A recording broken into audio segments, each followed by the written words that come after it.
Hey guys, welcome back to my show. In today's episode, we'll be talking about comp titles and how to choose your comp titles and the do's and don'ts. Okay, so we'll be talking about that. We will also be talking about JC Cervantes and her books. So stay tuned for that, which is coming in this episode. Okay, so let's begin. Okay. Let me begin with the comp title talk.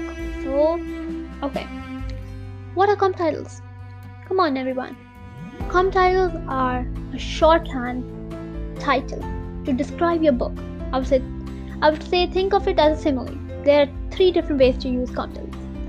3 ways are if you like X, you like Y, which means comparison. Let's say your book is set in, I'm just going to give you a random. Let's say it's set in Hogwarts. Well, you can't do that because it's been copyrighted, right? But I'm just giving you an example. Let's say it's kind of similar to Hogwarts. So if you can say if you like X, let's take the X as Harry Potter. If you like Harry Potter, you will like, and then you can put your name, put your book's name or whatever book you want to put. Okay. Now the next one would be it's X but with Y. So you could say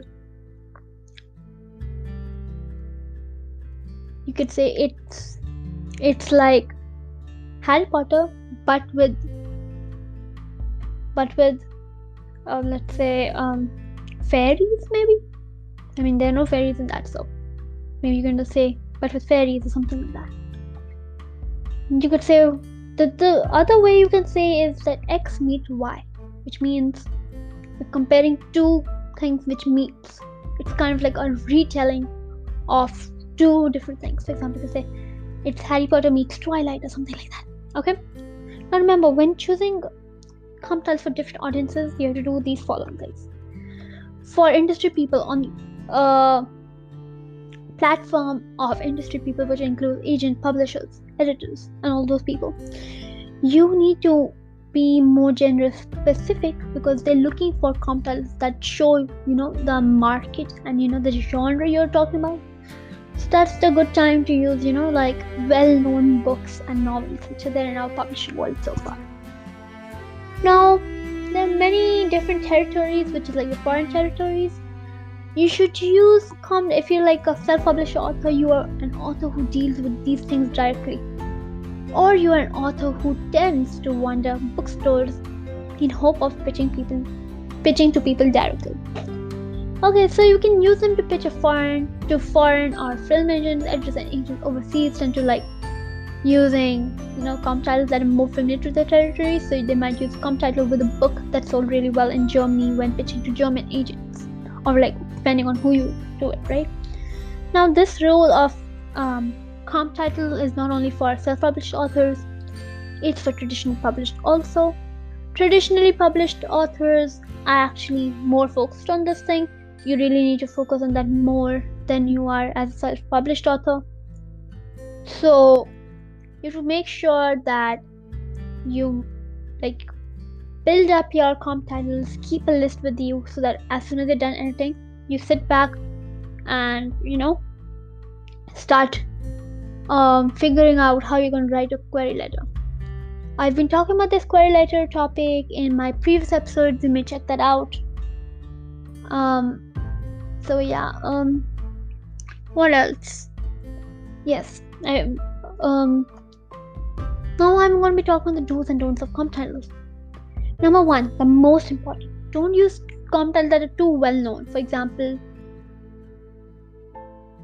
a big no comp title is that I was giving an example of Harry Potter because that's the most popular one and that's why it's well known. So just remember, when pitching to agents and editors, a big no comp title that no one wants to see is Harry Potter. When I say Harry Potter, what do you guys think of? Okay. You may answer this as a voice message. You can find the voice message box on the top of my show.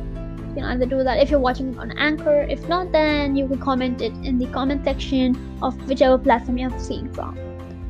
Okay, You can tell me that and I'll just tell you more. Okay, continue. Okay. This is my second tip. Don't be too specific unless you can hit the target. Now, what do you mean by this? Let me give you an example of Harry Potter again, even though we are not allowed to use that. When you use Harry Potter, now this was about for you guys to think, and you can tell me what you think through the voice message box if you are listening to my show on Anchor, and if you're listening to it on some other streaming device, you may tell me your answer through the comment section below my show. Anyways, let me tell you, what do you mean by don't be too specific? Well, you need to choose something which, if you're choosing something specific, you should choose something which you really think your book is similar to.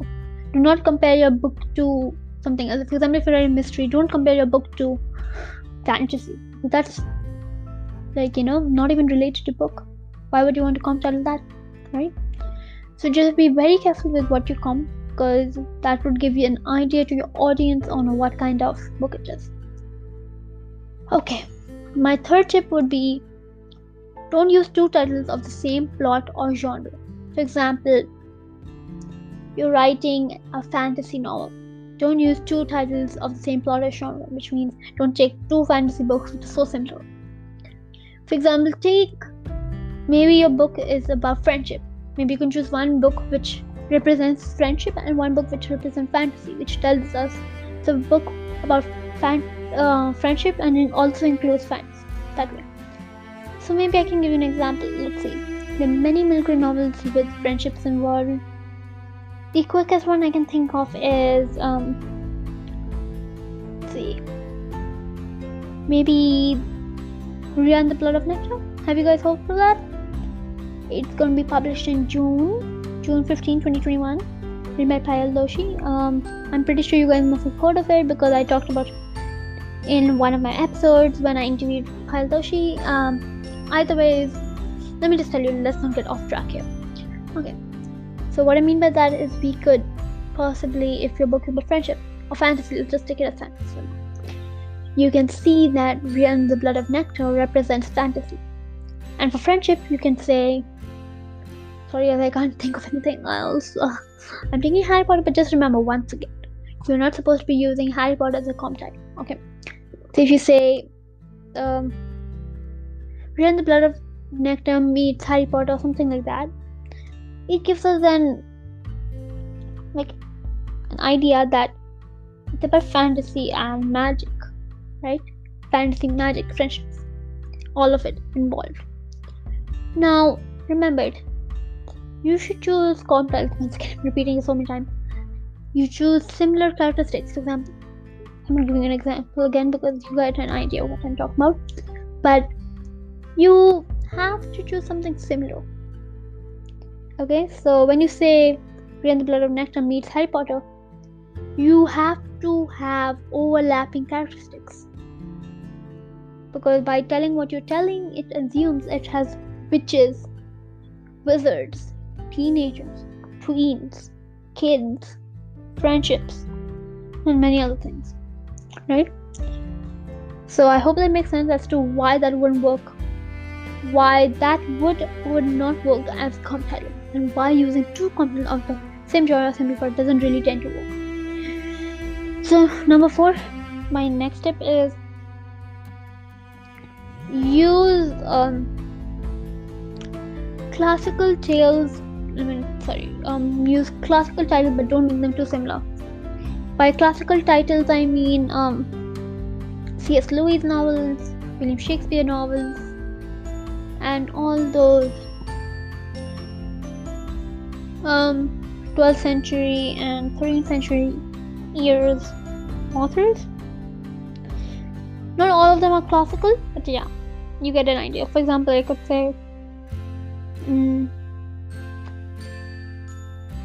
let's see, can't really think of any. Let's just take Romeo and Juliet, even though it's not actually a book. I don't think so, but let's see. So if you're choosing that, then don't make them too similar, because you're comparing two classical titles. You have to be careful that they both are not so similar. Like if you're choosing Shakespeare, don't make both of them Shakespeare. Make one Shakespeare and one some other author. Okay. My last and final tip. Okay. Use competitors to help readers understand your book. Do not choose unknown books because that won't make your work easier as no one will pick up your book. So that's what I have for you today on the topic of comp titles. Let's move on. Okay guys, now I'm going to be talking to you about J.C. Cervantes and books. J.C. Cervantes is... Okay. J.C. Cervantes. What can I start? Well, she's an amazing author. First off, she is the New York Times best-selling author of books for children and young adults. Her books have appeared on national lists including the American Booksellers Association, New Voices, Barnes & Noble Best Young Reader Books, and Favorite MG Science Fiction Fantasy Top 10 Books, as well as Amazon Best Book of the Month. She has won multiple awards and She has won multiple awards and has been recognized in many parts of the world, including the New Book. She also got the New Mexico Book Award and Zia Book Award. The final book in the Storm Runner trilogy is out now, and keep an eye out for the spin-off series coming in 2020. Okay, now let me talk to you about her books. Her first book was The Storm Runner. So let me just tell you more about The Storm Runner. Okay, The Storm Runner, a contemporary adventure based on Maya mythology from Rick Riordan presents. Zane Obisipo spent every day exploring the sleeping volcano in his backyard. The beast, as he calls it, is the one place where he can escape other kids who make fun of him because he has a limp and walks with a cane. But his life is about to be turned upside down. Feisty heroes, tricky gods, murderous demons, and spirited giants are just some of the pleasures that await in this fresh and funny take on Maya mythology, as rich and delicious as a mug of authentic hot chocolate. Read about the New York Times best-selling book The Storm Runner, released from Disney Hyperion. Rick Riordan presents, and it got published September 18, 2018. You can read the book on Amazon IndieBound. You can buy the book on Amazon IndieBound, Barnes & Noble, and Books A Million. And you can look for the sequel, The Firekeeper, which is out now. Storm Runner is also available in Turkey, Romania, Spain, Germany, Indonesia, Vietnam, Poland, and Russia. The book has also got praise from Booklist Star Review, School Library Journal Star Review, Kirkus Reviews, Rick Riordan, Daniel Jose Older, Shannon Messenger, New York Times bestselling author of the Shannon Messenger, New York Times bestselling author of the Keeper of the City series and Skyfall series. And also it was given praise by Francisco X, Stark, author of Marcelo in the Real World. Okay. So as I told you earlier, the sequel is The Firekeeper, which I'm going to be talking about again. Okay. The Firekeeper. Seeing Obisipo's new life in a beautiful, secluded tropical island complete with his family and closest friends. But he can't control his newfound fire skills yet, inherited from his father, the Maya god Huracan. There's a painful rift between him and his dog ever since she became a fire hound, and doesn't know what to do with his feelings for Brooks. One day, he discovers that by writing a book about his misadventures with the Maya gods, he unintentionally put other god-born children at risk. Unless Zane can find the god-born before the gods do, they will be killed. To make matters worse, Zane learns that Huracan has been scheduled to be executed. Zane knows he must rescue him no matter the cost. Can he accomplish both tasks without the gods detect him, or will he end up as a permanent resident of the underworld? In this cleverly plotted sequel to The Stormer, the gang is back together again with spirited new characters, sneaky gods, Aztec royalty, unlikely alliances, and secrets darker than Zane could have ever imagined. Secrets that will change him forever. You can read this on Amazon. You can buy this on Amazon, Books a Million, IndieBound, Barnes and Nobles. The praise for the Firekeeper has come from the School Library Journal and the book list. Okay. Now let me just talk to you about Torlason, written by J.C. Cervantes, short for Jennifer Cervantes. Torlason, a 12-year-old Izzy spends the summer in her nana's remote New Mexico village.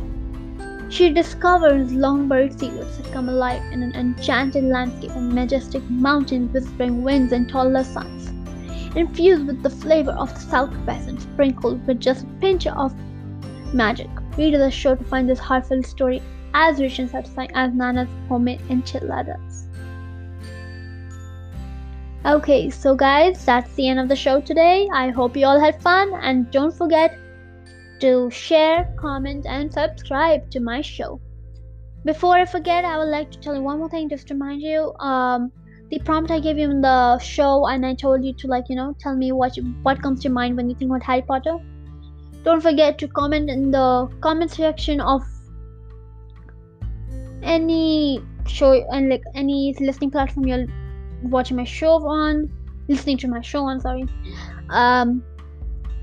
If you're watching it on Anchor, then you can send me a voice message and tell me what you think. What else? Well, that's it for today, and I thank you all for listening, and I hope to see you all next time. Bye, guys.